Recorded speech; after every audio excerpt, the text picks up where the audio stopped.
So I had a take on this that was, I think it's my original take. If you want to hear it's I've not heard somebody else. It's a combination of someone else's interpretation that made me go like, oh, wow, that makes sense. So Jimmy Church has a podcast, which Jimmy, you should subscribe. We'd love to come on, called, it's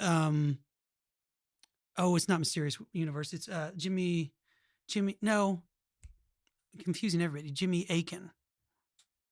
What's the podcast? Look that up. Jimmy Akin's Mysterious Universe, I think, or something like that. Anyway, he had an episode on JFK, but specifically about his doctor.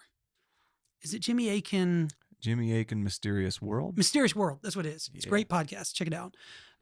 He's a Catholic guy, but he did like a lot of Catholic podcasts, and then he branched out to do just like something like this, where you're doing like theories and weird stuff. But his episode on JFK's doctor was a guy named Dr. Feelgood. You can look up his actual name, but he was a well-known I know about in the 50s and the 60s as a doctor for a lot of Hollywood elite, politicians, and famous people. And essentially, he was just injecting them with vitamins and speed. Yeah. So like Kennedy was in World War II and he had a bad back because he was injured and he was always in pain. And Dr. Feelgood was like, treating all these people, and he would come into the White House all the time, regularly giving him injections for this pain, but it was really just speed and vitamins. And so of course he felt great after he got this injection. And, that's one of the things about JFK that, some people know, but some people don't, is that he was a speed addict.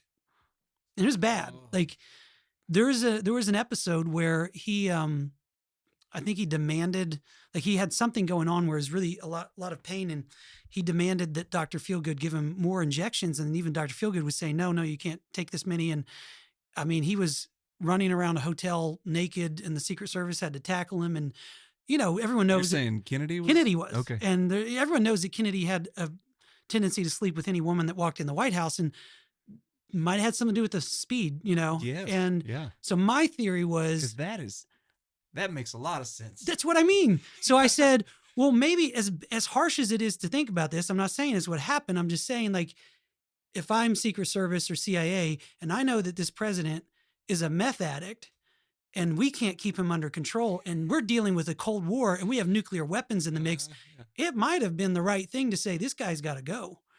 I mean, it's not a diplomatic move, but no.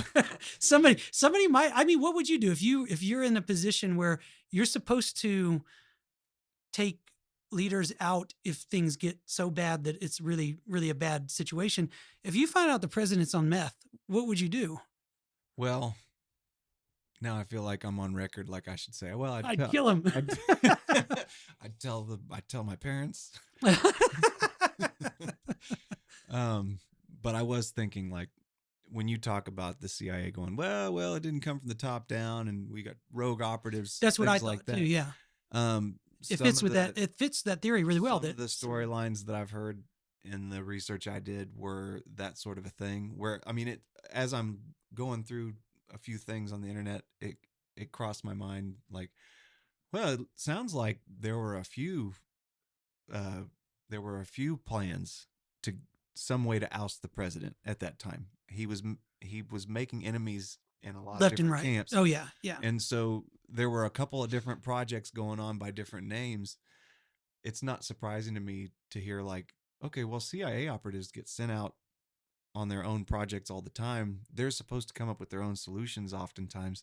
And you're right. What if there's one that just goes, I think this president's kind of a loose cannon, all this meth and fooling around with the ladies. This is. Yeah. Well, if he was honey trapped with like,